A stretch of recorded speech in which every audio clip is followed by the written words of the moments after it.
Lire des contes de sagesse. Le lézard de Pem-Pem partie 1. Dans un village au corps de grandes montagnes, vivaient deux petites filles. L'une, qui s'appelait Ongma, avait des parents commerçants, riches et puissants. Elle portait de beaux tissus, ses cheveux étaient ornés d'argent de turquoiselle, et elle recevait sans cesse des cadeaux.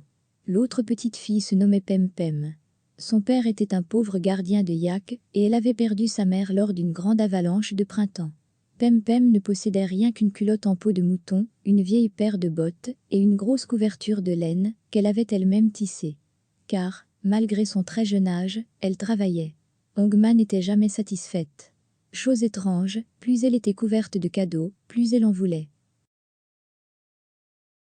À peine prenait-elle le temps de découvrir celui qu'elle avait reçu, déjà elle attendait le suivant. Ongma était à la tête de biens considérables, un cheval de bois décoré de plaques de cuivre ouvragé, des boucles d'oreilles en corail rouge venant d'une mer lointaine, un bracelet d'ambre fait d'une pièce, qui valait le prix d'une maison du village, et bien d'autres trésors encore. Mais rien n'y faisait, elle ne se sentait pas en paix. Le plus surprenant pour Ongma était que Pem-Pem souriait sans cesse, alors qu'elle n'avait rien. Comment pouvait-on être heureuse ainsi? Elle décida de lui rendre visite. Elle trouva Pem-Pem assise sur le seuil de sa maison, si petite et inconfortable, qu'on y vivait seulement, lorsque le temps l'obligeait, à l'occasion des grosses chutes de neige, ou quand le vent soufflait à faire tomber un homme.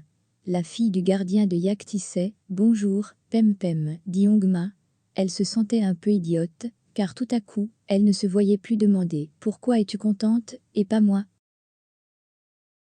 Bonjour Ongma, répondit Pem-Pem, sans cesser de tisser. Le soleil est chaud aujourd'hui, n'est-ce pas? C'est agréable. Elle souriait, et Ongma fut saisie de jalousie. Connais-tu mon dernier jouet?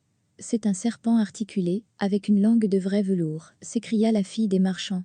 Ongma espérait provoquer l'envie chez Pem-Pem, mais celle-ci sourit plus encore. Il doit être très beau. Tu pourras me le montrer, si tu veux. Il est à moi, dit Ongma. Les deux petites filles se turent. Devant elles, sur un pic, le vent d'altitude soulevait un étendard de neige. Quel est le secret de ta joie? Allait s'enquérir Ongma, quand un lézard grimpa sur le muret de pierre sèche, près du métier à tisser de Pem-Pem.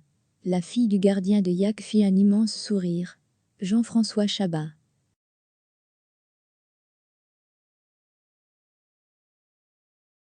Vocabulaire. Turquoise, pierre précieuse bleue. Yak, cousin de la vache qui vit au Tibet, dans l'Himalaya. Bien, ce que l'on possède.